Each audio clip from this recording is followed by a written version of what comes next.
आप देख रहे हैं आज पाकिस्तान। आज ज़रा बात करेंगे एक दफ़ा फिर सेल्फ लविंग लोगों के बारे में। वैसे तो एक हेल्दी बैलेंस होना, अपने आप को पसंद करना, अपने आप की अहमियत को जानना, ये अच्छा समझा जाता है।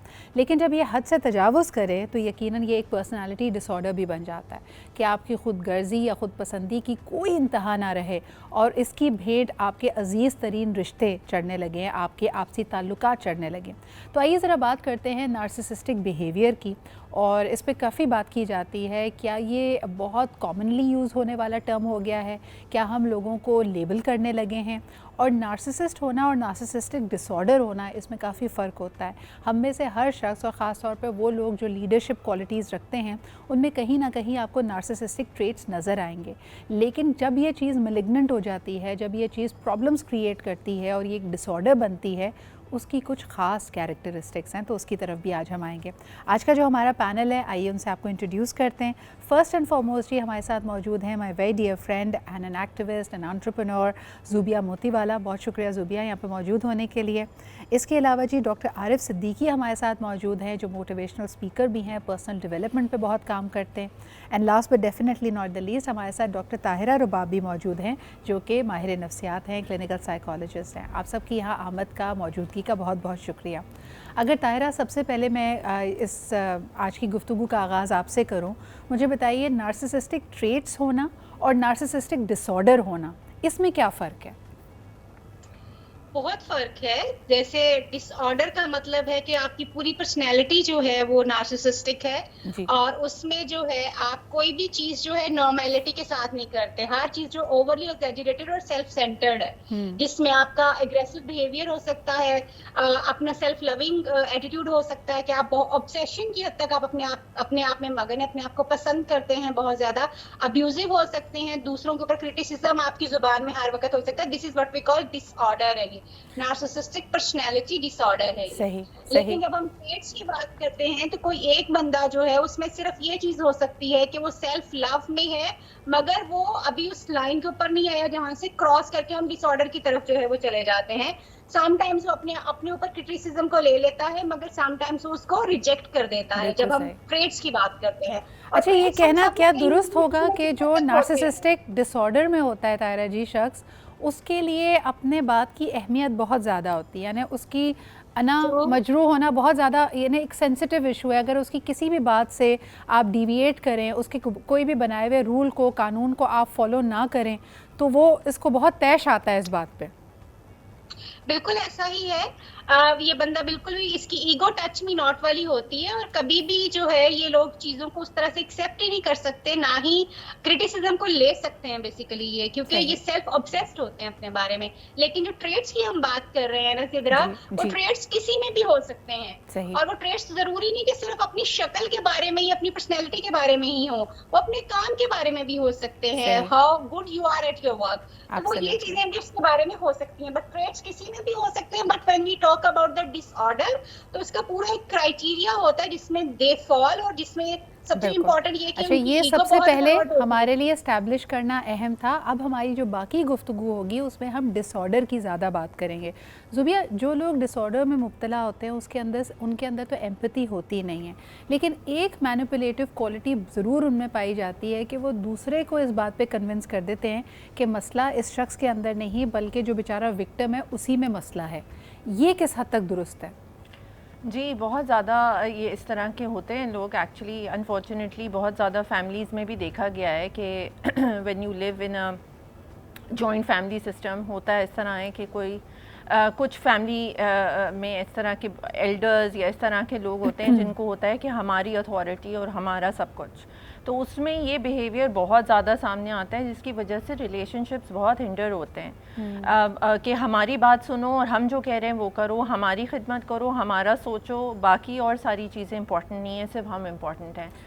तो एक जो जहन में खाका बन रहा है ना ज़ुबिया, वो ये बन रहा है कि ये जो नार्सिसिस्टिक शख्स है वो बहुत अथॉरिटी वाला है, बहुत सख्त और रोब वाला है।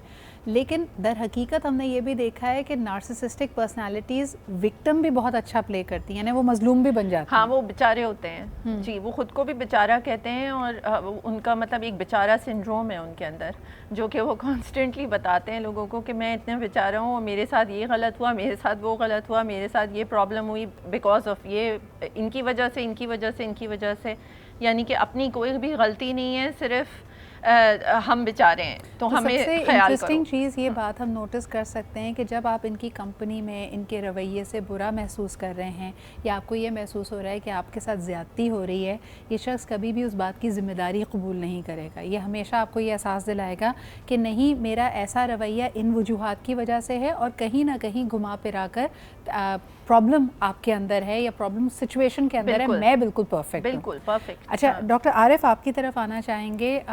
वैसे तो ये कहना बिल्कुल गलत होगा, लेकिन आम तौर पे ये रवैया, ये जो डिसऑर्डर है, ये मर्दों से मंसूब किया जाता है।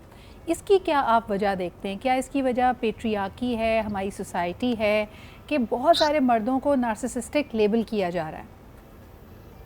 जी, thank you very much madam. इस बात से पार्शियली इत्तेफाक भी किया जा सकता है और इनकार भी किया जा सकता है, लेकिन बात यह है कि किसी न किसी हद तक मेल डोमिनेट कर रहे होते हैं। डिसीजन मेकिंग ज़्यादा उनके पास होती है, इदारों की डिसीजन मेकिंग भी ज़्यादा उनके पास होती है, घरों की डिसीजन मेकिंग भी ज़्यादा उनके पास होती है। आप अगर नेशनल लेवल पर देख लें तो पार्लियामेंट में भी तनासब देख लें तो ज्यादा डिसीजन मेकिंग क्योंकि उनके पास होती है तो वो समझते हैं कि हम एक अथॉरिटी हैं। अब जिस सीट पर आप बैठते हैं उस सीट के भी कुछ ना कुछ ट्रेड्स आपकी पर्सनैलिटी में झलकने लग जाते हैं।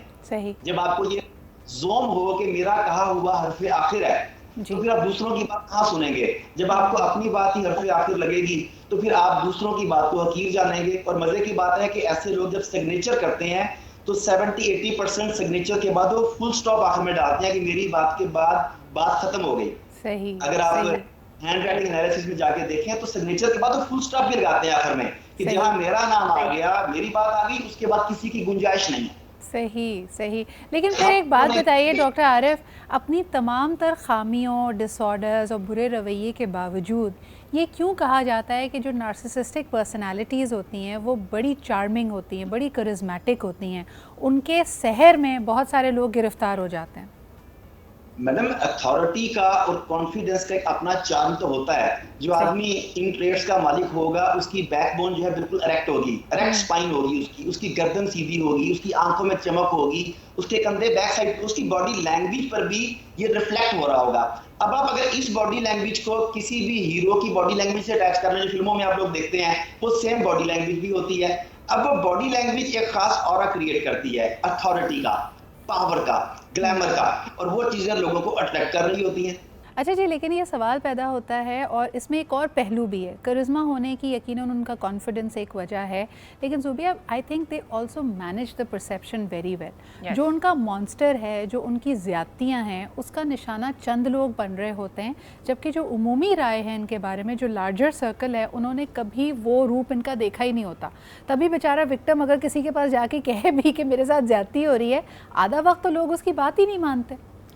एक्चुअली पर्सनालिटी इनकी ऐसी होती है कि ये अपने साथ आसपास साइड किक्स कलेक्ट करते हैं बहुत सारे, because of their very charming personality, their outgoing, काफ़ी प्रेजेंटेबल होते हैं, या अपने स्किल्स इनकी बड़ी हाई होती है, या एज यू सेड अथॉरिटी वाले लोग होते हैं, तो उनके आसपास काफ़ी दोस्त या इस तरह के लोग होते हैं जो चाहते हैं, हाँ, जो चाहते हैं इनकी तरह बनना। तो इस वजह से ये अपने आसपास कलेक्ट करके रखते हैं इस तरह के सपोर्ट, ताकि अगर कोई और जिसकी जो विक्टिम है वो आए और अगर किसी को कहे भी तो ये कह दें कि इतने सारे हैं मेरे आसपास, पूछ लो इनसे। और ख़ास तौर पे जो आपके करीबी रिश्ते होते हैं, अगर कोई खातून जैसे आके बताती है कि जी उसको घरेलू तशद्दुद का निशाना बताया जा रहा है, तो उस बंदे की जो आउटवर्डली पर्सनालिटी है, कई लोग तो यकीन ही नहीं करते कि नहीं भाई ये तो इतने मुखलस हैं, इतने चार्मिंग हैं, इतने नरम गो हैं। बहुत इस तरह की होती हैं। मेरे तो एक्सपीरियंसेस अभी तक मैंने जितने देखे हैं, औरतें बहुत ज़्यादा नार्सिसिस्टिक होती हैं हमारे कल्चर में, स्पेशली अगर उनको एक लेवल ऑफ अथॉरिटी मिल जाती है after a certain phase of life, when they get that stage where they are you know authority जब उनको मिल जाती है तो फिर उसके बाद बहुत ज़्यादा नार्सिसिज्म होती है। लेकिन मैं overall। एक सवाल यहाँ पे ये भी रखना चाहूँगी, एक छोटे से ब्रेक की तरफ मुझे जाना है कि नार्सिसिस्टिक पर्सनालिटीज़ परवान कैसे चढ़ती हैं, खुसूसन जो डिसऑर्डर होता है। कई दफ़ा इन्होंने अपने इर्द गिर्द एक कहानी बनाई हुई होती है कि इनके साथ बहुत ज़्यादतियाँ हुई हैं, लेकिन उनका एक खोल चढ़ाना और ख़ास तौर पे इतना मैनिपुलेटिव हो जाना, इसकी वजह क्या बनती है? क्या कोई बचपन के वाक़यात हैं, तरबियत का मामला है? इस पे हम बात करते हैं एक छोटे से ब्रेक के बाद। वेलकम जी। हम बात कर रहे हैं ख़ुद पसंदी की, और ख़ुद पसंदी भी उस लेवल की जब वो एक प्रॉब्लम बन जाए आपके लिए भी, आपके रिश्तों के लिए भी और आपके करीबी तमाम लोगों के लिए भी। ऐसे लोगों को देखकर भी अनदेखा करते हैं, उनको मैनिपुलेट करते हैं और उनको सिर्फ़ और सिर्फ अपने मफाद के लिए इस्तेमाल करते हैं। और सबसे मज़ेदार बात, किसी चीज़ की ज़िम्मेदारी नहीं लेते। अगले बंदे को वाकई ये यकीन होने लगता है कि या तो वो पागलपन की हद पे पहुँच चुका है, they are losing their minds, क्योंकि रोज़ाना गोल पोस्ट और सिचुएशन बदलती जाती है। और इसमें इंटरमिटेंट चार्म भी होता है, जो अभी हम थोड़ी देर बात कर रहे हैं कि थ्रू आउट के हुए आपके साथ अब्यूज़िव नहीं है। ये एक हॉट एंड कोल्ड बिहेवियर है जिसमें आपकी इज़्ज़त नफ्स, आपका सेल्फ़ कॉन्फिडेंस, आपकी सेल्फ़ अवेयरनेस बिल्कुल अनाहिलेट करके ज़ीरो कर दी जाती है। ऐसे लोगों का बदलना वैसे तमाम तर रिसर्च कहती है कि मुमकिन नहीं है, और अगर आप अपनी सैनिटी चाहते हैं तो इनसे आपको दूरी बनानी पड़ेगी, इसके अलावा कोई हल नहीं है। लेकिन ये बात हम लोगों अपने पैनल से भी, एक्सपर्ट पैनल से भी पूछेंगे कि क्या इसके अलावा कोई तरीका है। लेकिन सबसे पहले एक कॉलर हमारे साथ हैं, आइए उनकी बात सुनते हैं। हेलो, अस्सलाम वालेकुम। हेलो, अस्सलाम वालेकुम। जी वालेकुम अस्सलाम। कौन सा, आप कहाँ से बात कर रहे हैं? अली बात कर रहा हूँ कराची से। कैसी सिद्रा? बिल्कुल ठीक ठाक जी। अली, क्या कहेंगे? आपका टॉपिक बहुत अच्छा है आज का। इसके बारे में मैं यही कहूँगा कि इस माशरे के अंदर जो है वो हर कोई खुद परस्ती का शिकार है। कोई अपनी खाल में मस्त है, कोई अपनी क्या कहते हैं माल में मस्त है। तो हर कोई किसी न किसी हवाले से जो है वो इस चीज़ का शिकार है। किसी को अपने पैसे का बहुत ज़ौम है, किसी को अपनी शक्ल का बहुत ज़ौम है, और कोई अगर कोई शायरी करता है, किसी को अगर शौक है तो वो अपने जहन में एक माइंड सेट बना लेता है कि जी मैं स्पाई का शायर हूँ। या अगर कोई मतलब फिल्म इंडस्ट्री का ताल्लुक है तो वो अपने जहन में हर वक्त जो है वो स्टीफन स्पीलबर्ग बन के घूम रहा होता है। बिल्कुल सही। हर कोई किसी न किसी उसमें मतलब है कि हम लोग दानिश्वर हैं। Absolutely, you are very right. कोई सवाल है आपका हमारे पैनल के लिए? सवाल मेरा इनसे यही है कि ये जो मतलब हजरात हैं ये खुद किस चीज़ में क्या कहते हैं मुब्तला हैं। बिल्कुल सही। यानी इनके लिए कोई होप है या नहीं? क्या ये इस बात के अवेयर हैं कि ये सब कुछ कर रहे हैं और क्या उनमें तब्दीली लाई जा सकती है? बहुत शुक्रिया अली कॉल करने के लिए। ये सवाल मैं डॉक्टर आरिफ के पास लेके जाना चाहूँगी। डॉक्टर आरिफ, क्या नार्सिसिस्टिक डिसऑर्डर को ट्रीट किया जा सकता है? तब्दीली मुमकिन है? देखिए, सारे का सारा डिसऑर्डर या इसकी पर्सनालिटी ट्रेट्स जिन्हें हम डिस्कस कर रहे हैं, उसके अंदर अल्फाज के जरिए जन्म लिए, अल्फाज से ख्यालात से उसके अंदर सोचें और सोचें उसकी पर्सनालिटी के ऊपर हावी आ गई। अब अगर इसका आगाज देखें तो वो सोचों और अल्फाज के साथ है। इसका मतलब है कि उसके आसपास रहने वाले लोग अगर उसकी पर्सनैलिटी को समझते हुए right communication skills, right meta program filters, right reframing techniques इस्तेमाल करें और उसे तस्वीर का दूसरा रुख दिखा सकें तो ये मुमकिन है। दूसरी चीज, भूखे को खाना खिलाना स्वाब का काम है। तो कुछ लोग ईगो हंग्री होते हैं, तो आपको उन्हें उनकी भूख को खत्म करने के लिए उन्हें ईगो फूड देनी पड़ती है ताकि वो काम रहें और इदारा या घर बखूबी चलता रहे। इसके लिए भी डेफिनेटली आपको कम्युनिकेशन स्किल्स चाहिए होंगे। और ईगो फूड का मतलब खुशामद नहीं है। अगर आप किसी को भी काम करवाना चाहते हैं तो ये भी तो मुमकिन है कि आप बताएं कि तुम्हारा अच्छा रवैया बड़े लोगों की निशानी है। अथॉरिटी पर जो लोग होते हैं वो ज्यादा नरमखू होते हैं। तो अगर आप उसकी ईगो को अपने अल्फाज के जरिए और जो काम लेना चाहते हैं उनके साथ आपस में कनेक्ट कर लें। लेकिन डॉक्टर आरिफ, जो आप बात कर रहे हैं वो इस तरह के डिसऑर्डर्स के लोगों को मैनेज करने की बात कर रहे हैं। सवाल अगर हम इस पे फोकस करें इस वक्त कि क्या इनमें तब्दीली मुमकिन है, ये सवाल मैं ताहिरा आपके पास लाना चाहूँगी, क्योंकि तमाम तर किताबें, रिसोर्सेज तो ये कहती हैं कि इन लोगों में इतनी सेल्फ़ अवेयरनेस, इतनी माइंडफुलनेस होती नहीं है। देखिए, दुरुस्त आप वो चीज़ को करेंगे जिसमें पहले आपको ये आगही और ये यकीन हो जाए कि हाँ जी यहाँ पे बेहतरी की गुंजाइश है, मैं गलती पर हूँ और मुझे सुधरना है। जो खुद पसंदी में मुब्तला लोग होते हैं वो तो अपने आप को गलत समझते ही नहीं है, फिर क्या किया जाए? जी ताहिरा। सिद्रा, दो बातें बड़ी इंपॉर्टेंट हैं। हम जो चीजें डिस्कस कर रहे हैं ना, अनफॉर्चुनेटली मुझे थोड़ा सा भी टाइम यहाँ पे चाहिए होगा चीजों को एलैबोरेट करने के लिए कि एक तो सबसे पहले जब हम डिसऑर्डर की बात करते हैं तो ये लोग जो है डिसऑर्डर्ड होते हैं। हम बात करें डिसऑर्डर्स की, डिसऑर्डर्ड का मतलब ये है कि इनकी जो अभी आरिफ साहब ने बात की ना कि ये बड़े अच्छे पर्सनैलिटी में होते हैं, बड़े लोग अथॉरिटी में होते हैं, अनफॉर्चुनेटली नार्सिसिज्म वाले जो लोग हैं वो एग्जीक्यूशन पे जा ही नहीं सकते। वो बातें बहुत बड़ी बड़ी करेंगे आपके साथ, बहुत बड़े बड़े ग्रीन बाग आपको दिखाते हैं, but they don't have the skills to execute their things. ये बात। दूसरी बात जो है वो हमेशा दूसरे लोगों की कमियों और कमजोरियों के ऊपर नजर रखेंगे। That is why they are very charismatic, कि वो लोगों से जब बात करते हैं तो वो उनसे उनके वीक पॉइंट्स के ऊपर बात करते हैं। मसलन जब आप किसी दुखी बंदे से ये बात करेंगे, अच्छा what is the darkest time you have, what you felt when you felt so lonely, उनके पास इस तरह की कम्युनिकेशन पॉइंट्स होते हैं और वो बिल्कुल आपको उस जगह हिट करने की कोशिश करते हैं, so that you come up with your painful things. जब आप अपनी अच्छा, एक बिल्कुल सही कह रही हैं तायरा जी। एक मैंने मूवी देखी थी, उसके अंदर भी एक नार्सिसिस्टिक डिसऑर्डर वाली पर्सनालिटी का जिक्र हो रहा था कि शुरू में ये आपको इतनी तवज्जो, इतनी अटेंशन देते हैं, जिसको हम लव बॉम्बिंग भी कहते हैं, कि आपको लगता है कि आप दुनिया में और ख़ास तौर पे इस शख्स की ज़ात का महवर हैं, और फिर उसी अटेंशन को जब ये आपसे हटा लेते हैं तो आपको समझ नहीं आता कि आपकी क्या गलती है और आपको फिर गिल्ट में डालते हैं। सिदरा हटाते नहीं है, ये आपके वो पॉइंट्स अपने पास गैदर करते हैं सारे आपके वीक पॉइंट्स। ये इनका ट्रिक है एक्चुअली। हाँ। और आपको दूसरे इंसान को कंट्रोल करने के लिए आपके सारे वीक पॉइंट्स अपने पास गैदर करेंगे, एंड दे ऑलवेज जब क्योंकि ये खुद कम्युनिकेशन में उतने ज्यादा अच्छे नहीं होते, इनको सिर्फ दूसरों के साथ बात करने की चीजें आती हैं, मामलात को हैंडल करना नहीं आता इनको। तो जब कभी इनको लगता है कि आप इनके ऊपर इनको इनकी जिम्मेदारी का एहसास दिलाने लगते हैं, they will take you to the fight. हमेशा इनका एक मोटिव होता है कि किसी तरह की जो बात हो रही है फाइट में चली जाए। जब वो फाइट में चली जाएगी तो इनके जैसे नफ्स तो किसी के भी स्ट्रांग नहीं होते। लफ्ज और क्योंकि उन्होंने वो लफ्ज सारे पहले से इकट्ठे किए हुए हैं जो उन्होंने आपको अटैक करना है जिसके साथ, सो दे कीप ऑन अटैकिंग। और अगला बंदा जो है, मैं यहाँ पे एक डिस्क्लेमर भी ज़रूर देना चाहूँगी, क्योंकि हम एक नार्सिसिस्टिक डिसऑर्डर की बात कर रहे हैं। हो सकता है for a lot of people this is very triggering as well. हो सकता है आपने ये तजुर्बा, ये एक्सपीरियंस अपनी लाइफ में किया हो, बड़ी मुश्किल से किसी ऐसे शख्स से दूरी बनाई हो। ज़ुबिया, ये जो हम तमाम बातें कर रहे हैं उसमें कहा जाता है कि they feed on your emotions. Taira ने बिल्कुल सही कहा कि आपके वीक पॉइंट्स गैदर करते हैं, इनसे बात करके आप हमेशा अगर एक हाई वाइब पे हैं ना, अगर आप पॉजिटिव सोच रहे हैं तो आपको बिल्कुल डाउन कर देंगे। आप ये सबसे बड़ी निशानी इनकी होती है कि ये आपको इमोशनली एग्जॉस्ट कर देंगे। तभी एक तरीके का जिससे कहा जाता है कि आप इनसे डील कर सकते हैं वो ये कि आप इमोशनली इनसे इंगेज ना करें। ये कितना आसान या मुश्किल है? बहुत मुश्किल है एक्चुअली, क्योंकि ये घेरते हैं आपको। हाँ, बिकॉज ये चाहते हैं कि सामने वाला डिस्टेबलाइज रहे, हाँ, ताकि इनको ये कंट्रोल में रहे। जितना मैंने देखा है उस तरह मैं बात कर रही हूँ, ऑब्वियसली मतलब वही है। लेकिन ये कि इस तरह जब आप डिस्टेबलाइज रखते हैं सामने वाले को, जैसे आपने कहा कि इतनी अटेंशन दे दी पहले और फिर एकदम से अटेंशन ले ली, अब वो सामने वाला डिस्टेबलाइज हो गया इमोशनली कि मुझे तो समझ नहीं आ रहा है कि अभी तो इतनी मोहब्बत थी, अब क्या हो गया।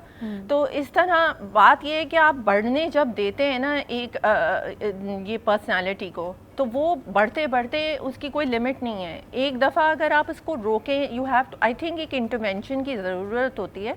अगर आप इस तरह की कोई चीज़ अपनी फैमिली मेम्बर में या किसी में भी देखें तो एक इंटरवेंशन की ज़रूरत होती है, चाहे वो मेडिकल हेल्प हो या जिस तरह भी आप खुद बात करें, क्योंकि जितना आप लीवे और फ्लेक्सिबिलिटी ऐसे लोगों को देते हैं वो और बढ़ते चले जाते हैं। So in other words, there is no other way of dealing with them other than going no contact. यानी जो लोग ऐसी सिचुएशन में I would contribute over here if you allow me, please. जी। दो चीजें जो है ना, एक तो बिकॉज हर वक्त जब आप नार्सिसिस्टिक पर्सनैलिटी के साथ चले जाते हैं and you have to live with them, क्योंकि हमने देखा है कि लोगों की शादियां हो जाती हैं, बच्चे हो जाते हैं, in that case they might not be in this position that they can leave that relationship. तो उसमें जो चीजें खास तौर पे आपको करने की जरूरत होती है वो ये होती है कि एक तो सबसे पहले अपने साइकोलॉजिकल पासवर्ड्स आप कभी किसी इंसान को मत दीजिए। When you are dealing with the narcissism, तो अपने साइकोलॉजिकल पासवर्ड्स आपने नहीं देना। और वो साइकोलॉजिकल पासवर्ड्स क्या है, वो आपके डार्कर पॉइंट्स ऑफ पर्सनैलिटी हैं जो कि आप उसको दे देंगे तो आपको हमेशा अब्यूज करेगा उसके ऊपर। देन आपने उसके साथ एक टेक्निक है जिसको हम अपनी जुबान में एज साइकोलॉजिस्ट हम लोगों को सिखाते हैं, वो है डीप। और डीप में जो है वो आपने ये करना होता है कि आप उनके साथ सबसे पहले एक तो आप उसके साथ अपने आप को एंगेज नहीं करते हैं, उसके साथ आर्ग्यू नहीं करते हैं, आप उसके साथ आप उसको पर्सनलाइज नहीं करते, उसकी चीजों को जो वो आपको टॉन्ट मारा, जो चीजें कह रहे हैं आप उसको पर्सनलाइज नहीं करते। और डी से आप अपने आप को डिस्टेंट करते हैं, डिस्टेंट उससे कर लेते हैं ताकि आप इमोशनली एंगेज ना हो सकें उसके साथ। और लेकिन अगर आप उसको ये बात कह देंगे ना, I know you are a narcissistic, तो वो आपके लिए ऐसी टेरिबल चीज हो जाएगा कि यू वोंट इवन बिलीव कि वो आपको कहाँ हिट करेगा, आपको पता भी नहीं चलेगा, because they are very manipulative. जैसे अभी सो शुरू में they become they become exposed अगर आपने उनको लेबल कर दिया, you call it out. So जो आप टेक्निक्स बता रही थी तायरा, इनको स्टोन वॉलिंग भी कहा जाता है कि अगर आप ऐसी सिचुएशन में हैं कि इस शख्स से आपका वास्ता पड़ना ही है, वो कोई क्लोज रिलेटिव है या वर्क एनवायरनमेंट में है, तो आपके लिए इमोशनल डिस्टेंस का होना बहुत ज़रूरी है। इमोशनली कभी चीज़ों को उस पर कन्फाइड ना करें, अपने सीक्रेट्स, अपने वीक पॉइंट्स ऐसे शख्स के हाथ में ना दें। लेकिन दूसरी तरफ जो लोग इस गलत फहमी में कभी कभार रहते हैं कि जी मैं बहुत स्ट्रॉन्ग हूँ और मैं ऐसे शख्स को हैंडल कर सकता हूँ, या कभी आप गुस्से में ये ठान लें कि ऐसे शख्स से आपने बदला लेना है, तो प्लीज़ याद रखिए कि ये एक डिसऑर्डर्ड इंसान है और इससे आप कभी बदला नहीं ले सकेंगे। इनफैक्ट ये आपको तोड़ के रख देगा। तो no contact is the only way. अच्छा, ये सवाल मैं आरिफ साहब आपकी तरफ लेके जाना चाहूँगी, क्या वजह है कि नो कांटेक्ट, अच्छा बल्कि एक ब्रेक की तरफ मुझे बढ़ना पड़ रहा है, ब्रेक लेते हैं, वापस आके वी विल कंटिन्यू कि नो कांटेक्ट को कैसे अमल में लाया जाए। Stay with us and keep watching Aaj Pakistan. Welcome back after the break. No contact पे बात करते हैं और ख़ास तौर पे अगर आपकी कोई मजबूरी नहीं है और एक शख्स मिसाल के तौर पे मंगनी के दौरान या आपकी कोई रोमांटिक अंडरस्टैंडिंग है या आप एक वर्क एनवायरनमेंट में है जहाँ पे नो स्ट्रिंग्स अटैच हैं और आप अपने लिए एक बेहतर मुस्तकबिल का ख्वाब देख सकते हैं, तो प्लीज़ अपनी एनर्जीज़ इस बात पे ज़ाया ना कीजिए कि ये शख्स बदल जाएगा। डॉक्टर आरिफ, ये सवाल आपके पास लेके आना चाहते हैं। अक्सर ख़वातीन नार्सिसिस्टिक पर्सनालिटीज़ के साथ या मर्द भी नार्सिसिस्टिक पर्सनालिटी के साथ रिश्ता अज़दवाज में होते हैं, लेकिन उनको पहले ही मंगनी के पीरियड में, कोर्टशिप के पीरियड में ये अंदाज़ा हो जाता है। क्यों आस लगाते हैं लोग कि शायद शादी के बाद एक शख्स की शख्सियत, पर्सनालिटी, ये प्रॉब्लम्स बदल जाएंगे? और उनको आप क्या मशवरा देंगे कि लोग कहते हैं ना जी मेरे लगाव बहुत ज़्यादा है, मेरा रिश्ते को, मेरे ताल्लुक़ को 2 साल हो चुके हैं, 3 साल से हम साथ हैं, तो अब मैं अलग नहीं हो सकता। ये जो इमोशनल वीकनेस है, ये लॉन्ग टर्म में आप पे क्या असर करती है? मैडम, इन शादियों की या जिन रिश्तों की आप बात कर रही हैं, तो वो तो डेफिनेटली हमारे यहाँ 80% से भी ज़्यादा सोशल बॉन्डिंग और सोशल प्रेशर की वजह से बनते हैं। बहुत कम एक दूसरे को पहले जान पाते हैं, फैमिली इन्वॉल्व होती है, रिश्तेदार इन्वॉल्व होते हैं, फिर वो रिश्ता होता है तो सोशल प्रेशर बिल्ट होता है। वो आदमी ये समझ रहा होता है कि ये 2 बॉडीज का मिलाप नहीं है, 2 फैमिलीज का मिलाप है। उसके साथ बेशुमार लोग अटैच होते हैं। अगर मैं इस रिश्ते से पीछे हटता हूँ तो मेरी फैमिली के जो बाकी मेंबर्स हैं वो कहाँ सफर करेंगे। खातून सोचती है शादी के बाद कि फिर मेरी बहनों की बारी आएगी, फिर मेरी बच्चियां अगर हो गई हैं तो उनकी बारी आएगी, लोग कहेंगे इसकी माँ ऐसी थी, इसकी बहन ऐसी थी, इसकी बेटी ऐसी थी। तो वो एक फैसला वो समझते हैं कि बेशुमार लोगों पर असरअंदाज होगा, तो वो समझते हैं कि मेरी कुर्बानी अगर मैं अपने आप को बलि चढ़ा दूं तो शायद बाकी सबका मामला खराब ना हो। उसकी एक बहुत बड़ी वजह ये होती है। बिल्कुल सही। दूसरी वजह इनसिक्योरिटी कि अगर मैंने ये रिश्ता छोड़ दिया तो हालात क्या होंगे, मेरी आने वाली जिंदगी कैसे होगी। ये इनसिक्योरिटी भी उन्हें कंप्रोमाइज की तरफ लेके जाती है। अच्छा आरिफ साहब, फिर इसमें मेरे ख्याल में जितना अरसा आपने एक नार्सिसिस्ट के साथ गुजारा होता है, आपका कॉन्फिडेंस, आपकी खुद एतमादी भी तो ग्राउंड ज़ीरो पे आ चुकी होती है। कई दफ़ा आप चाह रहे होते हैं, आप अजियत में हैं, लेकिन आपने जिन वजूहात का यहाँ पे जिक्र किया उसके साथ साथ एक अजीब ऑब्लिवियन में इंसान चला जाता है, कन्फ्यूजन में होता है, उसको सही और गलत की तफरीक ख़त्म हो जाती है because there is so much emotional abuse and trauma. इस बारे में आप क्या कहेंगे? बिल्कुल, डेफिनेटली जब आप दूसरे के गलत या सही हर रवैये को बर्दाश्त करने पर मजबूर हैं, आपके घर वाले भी ये कह रहे हैं कि कोई बात नहीं, सब्र करो, कोई बात नहीं, बच्चों के लिए कुर्बानी दो, कोई बात नहीं, बहनों के लिए कुर्बानी दो, तो इसका मतलब है कि आपकी अपनी फीलिंग्स कोई नहीं है, आपके अपने इमोशंस कोई नहीं है, आपके अपने डिसीजंस कोई नहीं है। और डिसीजन याद आया कि बचपन से लेकर आखिर तक हमें डिसीजन नहीं करने दिया जाता। पहनना क्या है, माँ ने डिसाइड करना है, एजुकेशन कहाँ जानी है, पेरेंट्स ने डिसाइड करना है, किस कॉलेज में पढ़ना है, पेरेंट्स ने डिसाइड करना है, शादी कहाँ करनी है, पेरेंट्स ने डिसाइड करना है। किसी भी जगह पर डिसीजन तो करने ही नहीं दिया गया। तो जब उसके उसे प्रैक्टिकल लाइफ में डाला जाता है तो उसके डिसीजन मेकिंग के मसल्स इतने कमजोर हो चुके होते हैं कि वो डिसीजन नहीं कर पाता या कर पाती। लेकिन ये बात रियलाइज़ करने वाली है कि there is no end to it. अगर आप एक नार्सिसिस्ट के साथ रहते हैं और ऑलरेडी आपकी जो क्लैरिटी ऑफ विजन थी वो ख़त्म होती जा रही है, आपको फ़ैसला करने में मुश्किल हो रही है, आप हर वक्त एक दबाव, एक तकलीफ़ महसूस कर रहे हैं, तो ज़ुबिया ये कहना सही है कि फिर this is only going to get worse with time. जी, it gets worse with time and especially अगर आप रह रहे हैं साथ और फिर आपको अपनी पर्सनालिटी भी चेंज करनी पड़ती होगी ना, बिकॉज आप जैसे ये कह रहे हैं कि मैनेज करनी है सिचुएशन, तो मैनेज करने के लिए आपको खुद भी तो अपनी पर्सनालिटी भी तो चेंज करनी है ताकि आप सामने वाले को मैनेज कर सकें, ताकि घर का माहौल सही रह सके।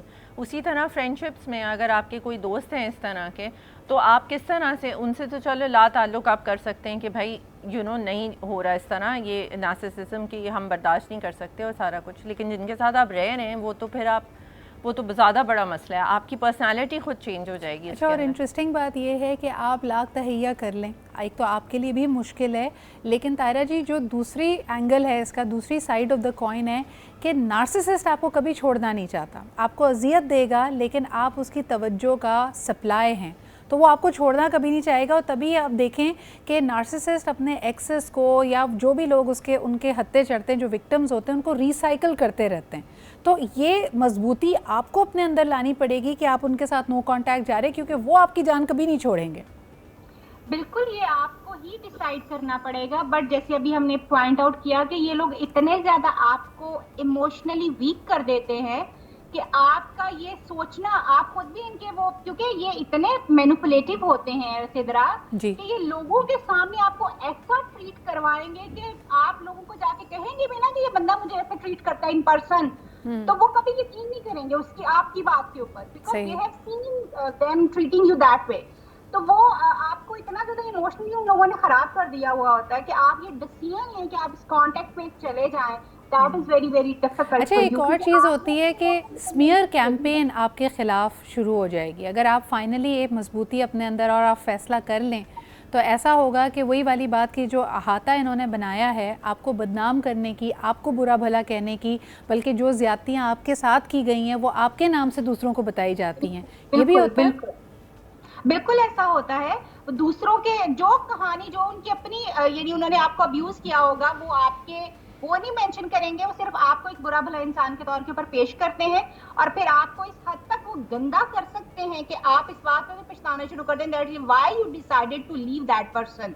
इस हद तक ये लोग जा सकते हैं because they themselves are nothing at all. लेकिन अगर आप इनको इमोशनल रिस्पॉन्सेज देना बंद कर दे, इनके बारे में सोच के परेशान होना बंद कर दें, which is really really difficult, it's not easier, मगर अगर आप ये चाहें तो ये पॉसिबिलिटी, यानी आप खुद भी बहुत ज़्यादा इमोशनली इंटेंगल्ड है ना। ज़ुबिया, मुझे ये बताएं कि ये कई लोगों के लिए ये इस बात को एक्सेप्ट करना बड़ा मुश्किल होता है कि जो नार्सिसिस्ट पर्सन है, लेकिन वो बहुत ही एक आपके साथ एक क्लोज़ रिलेशनशिप में है, तो बहुत क्लोज़ फ्रेंड है, स्पाउस है, या हो सकता है आपके वालिदैन में से कोई है, ये एक्सेप्ट करना एक विक्टिम के लिए बहुत मुश्किल होता है कि ये शख्स दरअसल मेरे साथ मुखलिस नहीं है और मुझसे हसद भी कर सकता है, मुझसे जेलस भी हो सकता है। ये एक्सेप्टेंस इतनी मुश्किल क्यों होती है? आपको अगर ये साथ रखते हैं तो ये दिखाते हैं ना कि you the best person in the world, ताकि आपकी सपोर्ट इनके लिए थ्रू आउट रहे। तो जब आप, जैसे फॉर एग्ज़ाम्पल अ फ्रेंड, अगर आपके इस तरह से कोई दोस्त हैं जो जिनसे आप अपनी बातें शेयर कर रहे हैं, वो पीछे दूसरे लोगों को आपकी बातें बता रहे हैं और सारे बाकी के ग्रुप को आपके अगेंस्ट कर रहे हैं, लेकिन आपके साथ ये बेस्ट बिहेवियर पे रहे हैं, तो मतलब ये टाइम लगता है इस चीज़ को मालूम करने में, इतनी जल्दी नहीं, कुछ साल लग जाते हैं पता करने में कि अच्छा ये इस तरह से हो रहा था। ज़हन एक्सेप्ट नहीं करता ना, ज़हन भी एक्सेप्ट नहीं दोस्तों तक तो बात होती है, बिकॉज आपकी अपनी तो वो सही है ना। क्या कोई वालिदा अपने बच्चे के साथ, एक माँ अपने बच्चे के साथ के टुवर्ड्स नार्सिसिस्टिक हो सकती है? ज़रूर हो सकती है, ज़रूर हो सकती है। हाँ, तो फिर ऐसी सिचुएशन में क्या करे तायरा, क्योंकि एक बच्चे के लिए एक्सेप्ट करना बहुत मुश्किल होगा कि मेरी माँ मेरे साथ मुखलिस नहीं है। सिद्रा, अभी आप जब बात कर रही थी तो मुझे अभी आज सुबह में एक सेशन लेके आई और वो बिल्कुल नार्सिसिस्टिक मदर का अपनी बेटी की तरफ जो था वो था, and she has been very damaged. अब वो माशाल्लाह से खुद भी माँ है, मगर इतना डैमेज इतना ज्यादा हुआ है, वो अपने मुंह से बताती है कि मेरी माँ जो है वो यानी मुझे जलील करने के लिए दूसरों के सामने, बिकॉज शी इज प्रिटी, माँ क्योंकि अपने आप को से ज्यादा प्रिटी समझती है, तो उसको दूसरों के सामने जलील करने के लिए किसी भी हद तक उसको अब्यूज करना शुरू कर देती है दूसरों के सामने, अभी still when she is even grandmother. And then जो है हमेशा उसकी गलतियां पॉइंट आउट करती रहेगी, बच्चों के हवाले से भी और उसके शोहर के हवाले से भी कि तुम घर नहीं सही मैनेज करती हो, तुम बच्चे नहीं सही मैनेज करती हो। एंड शी सेड कि शी फील्स कि मुझे नहीं पता चलता कि मैं इतनी बुरी बेटी किस तरह से हूँ, वो हर वक्त जो मुझे इस तरह से टॉर्चर करती हैं। बिल्कुल, तो ये किसी भी रिश्ते में पॉसिबल है एंड आई विश कि we had more time to discuss about remedies, लेकिन अभी तक के जो मेरे पैनल ने बताया कि आप जितना अपने आप को इमोशनली डिस्टेंस करेंगे, चाहे फिज़िकली आपके लिए करना ना हो, लेकिन जज्बाती तौर पे आपको अपने आप से इनको दूर रखना पड़ेगा, क्योंकि जैसे ही आपने वो दरवाज़ा खोला और इनको एक्सेस मिली आपके जज्बात की तरफ या एक इमोशनल रिएक्शन की, तो फिर that is going to be the end of you और आपको बहुत ज़्यादा तकलीफ़ होगी इस पूरे मरहले से। बहुत बहुत शुक्रिया। हमारे साथ मौजूद थी ताहिरा, हमारे साथ डॉक्टर आरिफ मौजूद थे, ज़ुबिया थी। Brilliant panel. आई होप कि इनकी बातों से आपको भी कुछ इंसाइट मिली होगी and it will give you the strength to go no contact. अगर कोई शख्स आपके साथ ये रवैया अपनाए हुए है तो उसको रेस्क्यू करने के बजाय अपने आप को रेस्क्यू कीजिए। इसी के साथ मुझे इजाज़त दें, कल आपसे फिर मुलाकात होगी। खुदा हाफिज़।